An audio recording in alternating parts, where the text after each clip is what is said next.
Estou finalmente de volta a casa depois de mais uma temporada no Brasil. Eu passei 15 dias no Brasil junto com Carolina Arcari. Ela estava fazendo vários trabalhos porque maio é o mês de enfrentamento à violência e abuso sexual contra crianças e adolescentes. E ela foi dar várias palestras pelo Brasil. A gente rodou quase 10 mil quilômetros pelo Brasil de carro. E aí, estou de volta e eu sei que a semana foi bem complicada para o governo Lula, porque muitas coisas aconteceram. Uma delas foi ontem aí, né, que gerou várias comparações aí com Game of Thrones, porque manobras do governo, manobras do Arthur Lira. Então, assim, foi um negócio que pôs uma queda de braço entre governo e Câmara dos Deputados, mas também a semana houve a visita do Maduro, Nicolás Maduro, presidente da Venezuela, e isso levou a várias indagações sobre o que é democracia, sobre, sabe, como funciona o sistema, se é legítimo criticar a Venezuela por não ser uma democracia, se é democracia. Bem, gerou várias questões que já são recorrentes, muitas delas, mas também isso levou a outras negações a partir do fato de ontem, como eu mencionei. Porque tem havido uma tensão ali, alguns atritos entre o governo Lula e a Câmara liderada pelo Arthur Lira, liderada pelo Centrão, basicamente, né, que é esse câncer da política brasileira há muito tempo, que queria bloquear uma medida provisória do governo de uma reforma ministerial, que aumentou o número de ministérios. Eles queriam bloquear isso, reverter ao número de ministérios do governo Bolsonaro. E isso se deu porque o Lira argumenta, né, que há pouca articulação do governo Lula. Isso quer dizer, nas entrelinhas aqui, né, que são poucos benefícios oferecidos pelo governo Lula aos congressistas. E daí, no fim do dia, houve uma reviravolta tremenda, porque o ministro supremo, o Dias Toffoli, ele desengavetou um processo contra o Arthur Lira, no qual ele é réu por corrupção passiva. E aí isso movimentou as coisas, mexeu as peças no tabuleiro. Muita gente acha que foi uma jogada de mestre do Lula, que foram conversas de bastidores que movimentaram isso. E no final das contas a medida provisória foi aprovada. Então eu quero falar um pouquinho sobre isso, né? Mais sobre a democracia como um todo, porque isso tem a ver também com o livro recente que eu lancei com Carolina Arcari no Brasil nessa viagem, que se chama Olga Descobre a Democracia, que é um livro infantil. E é claro, né, que quando a gente fala com essa linguagem para crianças, a gente fala de uma abstração. Quando a gente fala de democracia, de comunismo, de socialismo, de mesmo fascismo ou outros regimes políticos do passado, do presente, a gente fala de abstrações, a gente fala de algo mais genérico. Porque quando a gente vai olhar os meandros, né, o concreto, os desdobramentos reais desses regimes, o negócio se torna muito mais complicado do que pode ser à primeira vista. Mas o fato é que, primeiro mencionando o caso da Venezuela, muita gente criticou, por um lado, a postura oficial do governo de receber, né, repleto de pompa, o governo Maduro, mas também muita gente reconheceu que se trata de uma manobra, mais uma, na verdade, de posicionamento ou de reposicionamento do Brasil no cenário global e na América Latina. Então, assim, a Venezuela é um país vizinho, está do lado do Brasil, né, no norte do Brasil, está do lado do Brasil, é um país vizinho com o qual o Brasil já teve relações mais amistosas com o governo petista e agora é uma reaproximação. Vamos abordar um pouquinho essa questão antes de falar da questão do Congresso, porque o fato é que todo mundo, todos os governantes do mundo, incluindo os americanos, né, incluindo os norte-americanos, incluindo os europeus, todo mundo tem o seu governante autoritário ou seu ditador favorito. Isso está além da dúvida, né? Basta pensar na relação histórica que existe entre Estados Unidos e Arábia Saudita, desde muito tempo. São países aliados, são países próximos, né? E que gera muitas questões e muitas críticas por causa disso. É um país que supostamente levaria a democracia para o mundo, sabe? O grande bastião, o guardião da democracia, e ao mesmo tempo é aliado da Arábia Saudita, um país autoritário, ditatorial e que tem vínculos diretos com movimentos terroristas, que financia, né? Ou financiava Al-Qaeda, por exemplo, e outros grupos. É algo passível de inquietação, de perplexidade, mas também de muitas dúvidas, ao mesmo tempo que se trata do jogo global, sabe? A geopolítica, basicamente é isso. É como você vai atuar, como um país, por exemplo, vai atuar em relação a outros territórios, em relação a outras regiões do planeta, e como ele vai estabelecer suas esferas de influência. Então, assim, no caso Venezuela e Brasil, não parece tão diferente, assim. O que parecia, sabe, estranho e inquietante era o antagonismo que o Bolsonaro empreendia contra certos países, antigos aliados do Brasil, históricos, né? Não apenas países como a Venezuela, com o qual o Bolsonaro tinha profundas, sabe, divergências ideológicas, mas também contra países como a França, por exemplo, né? Basta pensar que ele criou tensões contra a França quando o Paulo Guedes vai lá e diz que a primeira-dama é feia, né? E daí o Macron é obrigado a se manifestar. Ou seja, o governo anterior, ele era um caos diplomático, ele era um kamikaze diplomático e rompeu muitas pontes. Então, é claro que nesse momento o que o Lula tem feito é tentar restaurar essas pontes com outros países, incluindo com países com os quais muitas pessoas podem ter inúmeras ressalvas, como é o caso da Venezuela. Mas o fato é que o Maduro, ele é o chefe de Estado da Venezuela, então assim, havendo suspeitas ou não de irregularidades das eleições, havendo suspeitas de abusos, ele é o chefe de Estado do país e obrigatoriamente, necessariamente, o Brasil vai ter que ter relações com esse país porque é um país vizinho. E aí também eu vi alguns comentários no sentido de, como eu falei, esse reposicionamento do Brasil em relação à América Latina como um todo. Porque o que aconteceu com o Bolsonaro, com esse isolamento que ele foi criando, foi a perda de protagonismo do Brasil ao longo do último mandato. O que houve foi uma expansão da China na América Latina, mas o fato é que o Brasil encolheu e a China cresceu. Então, o que me parece, olhando esse cenário, é que há esse esforço, mais uma vez, do Lula, como já aconteceu anteriormente nos seus mandatos anteriores, é de reconquistar esse espaço na América Latina, tendo o Brasil como o principal jogador, o principal player nesse cenário, porque é a maior nação latino-americana, então não surpreenderia que de fato ele estabelecesse esses contatos, essas relações. Então, assim, não haveria a menor razão para que Lula criasse animosidade com a Venezuela. O fato é também, como eu falei, que existem inúmeros alinhamentos. Existe um alinhamento ideológico, o que pode ser muito criticado em vários fatores, mas existe um alinhamento ideológico, mas também existe um alinhamento histórico com a Venezuela. Então, nesse sentido, o Brasil está reestreitando laços que foram cortados nos últimos 4 anos. É claro que não precisava do exagero, não precisava, demonstrar tamanha afinidade, mas aí são questões mais particulares em relação a isso. A gente tem que entender que esse esforço do Brasil de se tornar, mais uma vez, um importante participante do jogo global diplomático é muito importante e isso vai incluir necessariamente negociar com países com os quais a gente possa ter inúmeras divergências ideológicas. Vai ter que negociar com a Hungria, por exemplo, com o Orbán, vai ter que negociar, vai ter que sentar na mesa com vários países diferentes, inclusive Rússia, Ucrânia, desse tipo de negociações para a paz na Europa. Então, só que fique claro aqui, pode haver divergências ideológicas em relação ao Maduro, ao como ele governa, ao modo como ele se põe como presidente da Venezuela, mas o fato é que, por trás disso, há certamente outros interesses que não estão necessariamente vinculados a um alinhamento político-ideológico com a visão chavista ou do Maduro. Embora haja, Embora haja. Mas esse é o primeiro ponto. O segundo ponto tem a ver com a disputa entre Lula e o Congresso. E aí, sinceramente, eu tenho que repetir aqui algo que eu já disse anteriormente.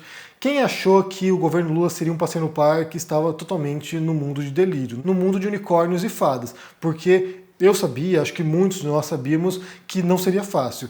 Primeiro porque o cenário no Brasil de 2016 em diante já não é mais o que era o primeiro mandato do Lula. A gente tem que pensar que houve uma ruptura tremenda, Com o impeachment da Dilma, houve de fato uma ruptura democrática. A gente não pode tapar os olhos e fingir que as coisas estão normais no Brasil, porque não estão, isso já tem alguns anos, mas houve uma ruptura e ali o negócio degringolou de vez, tanto que leva à eleição do Bolsonaro, que já é um sintoma grave da crise democrática do Brasil e no mundo, Porque o Bolsonaro não é um caso isolado, ele faz parte de um cenário global aí, de movimentos globais de ascensão de governos populistas de extrema-direita. Mas o fato é que houve uma ruptura, e isso nos traz nesse momento que é um cenário muito complicado, porque, em parte, a vitória do Lula foi muito apertada, não foi uma vitória, expressiva, não foi uma vitória que você possa sair, se gabando depois, não, foi uma vitória apertada, foi uma vitória complicada, o Lula quase perde a eleição, a gente tem que pensar nisso, foi um percentual muito ridículo de vantagem e, ao mesmo tempo, um Congresso com uma maioria do centrão ou da extrema-direita. Então, a base governista é muito pequena no Congresso e isso força o governo a negociar com o Congresso. Tem que lembrar aqui um ponto importante, porque nos primeiros mandatos do Lula, ele governou com o Centrão. O Centrão fazia parte da base do governo. E isso foi possível, em parte pela articulação do Lula, mas também, em parte, pelo mensalão. Basta recordar aqui que houve um grande escândalo de corrupção multimilionário de uma mesada dada a parlamentares do Centrão para que votassem junto com o governo. Ou seja, projetos do governo, emendas parlamentares, pautas importantes para o primeiro governo Lula, elas eram passadas em grande medida porque houve compra de votos. O governo comprou votos dos parlamentares. E aí isso levou, claro, que essa base fisiológica, o Centrão, que é essa massa amorfa de partidos sem grande afinidade ideológica, mas que são muito seduzidos pelo poder e pela proximidade do poder, então foi possível. Depois, o que acontece é que o Bolsonaro institucionalizou, ou na época o Lira institucionalizou o mensalão que é esse tal orçamento secreto, que eram emendas de relator e que esse dinheiro podia ser, sabe, dado de maneira indiscriminada para diferentes aliados do Centrão. Isso foi um esquema multibilionário. Aí sim o negócio foi realmente, sabe, fora de proporção, mas foi algo dentro de um jogo que foi permitido. Embora nos pareça antiético ou até criminoso, mas foi dentro das regras do jogo. E o que é mais assustador ainda, porque foi um esquema de compra de votos também, só que legalizado.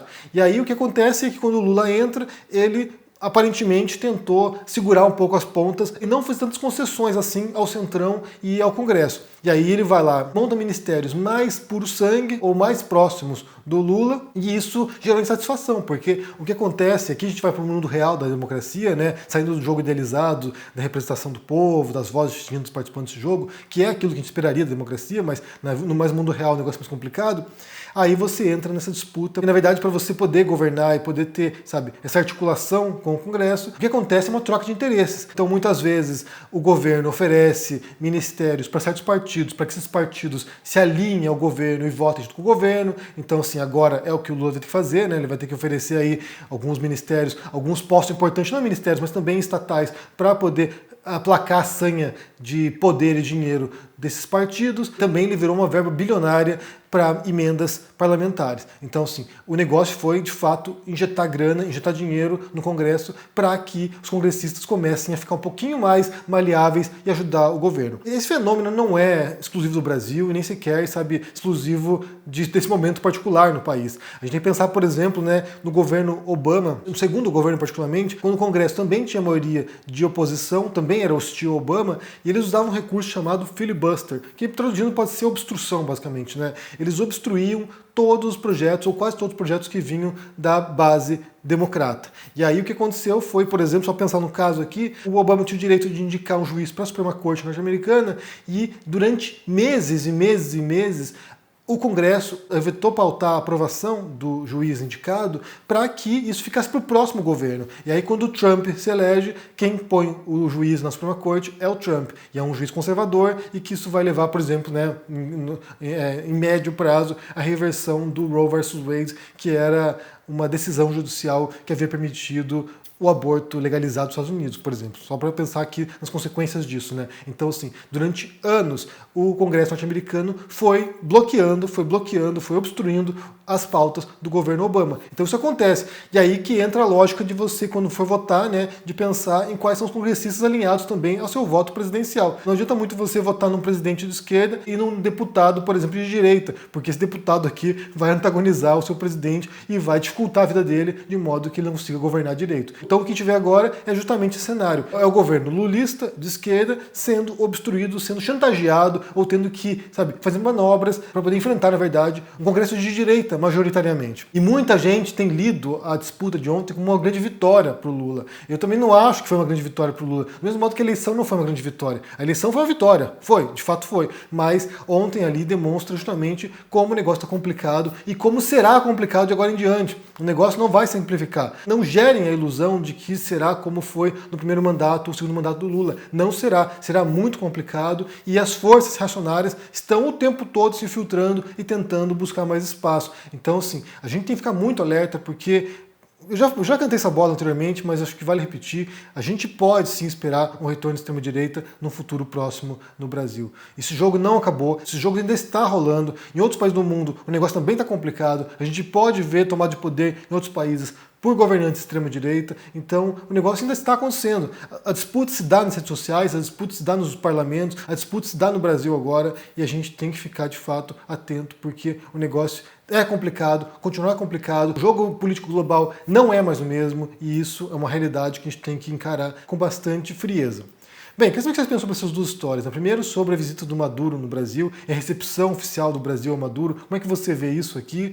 E também sobre essa disputa agora entre Lula e Congresso, entre Lula e Arthur Lira, e se você acha que foi uma grande vitória agora o que aconteceu ontem. Eu entendo de maneira um pouquinho mais pessimista. Eu acho que só demonstra quão grandes são as dificuldades do Lula para governar ao longo dos próximos anos. O negócio é complicado, mas é isso aí. Diga o que vocês pensam no comentário aqui embaixo, deixe o joinha, se inscreva no canal aqui, se torne um membro ou um apoiador para dar uma força. força e aproveite para conferir agora, que já está sendo distribuído e possivelmente nas livrarias já, o livro novo meu com Caroline Arcari, um livro infantil explicando o que é democracia para criança, chamado Olga Descobre Democracia, com ilustrações do Thiago Egg. Então confira, link na descrição aqui, basta ir lá e comprar o seu exemplar. Um forte abraço para você, se cuide por aí e até mais. Tchau!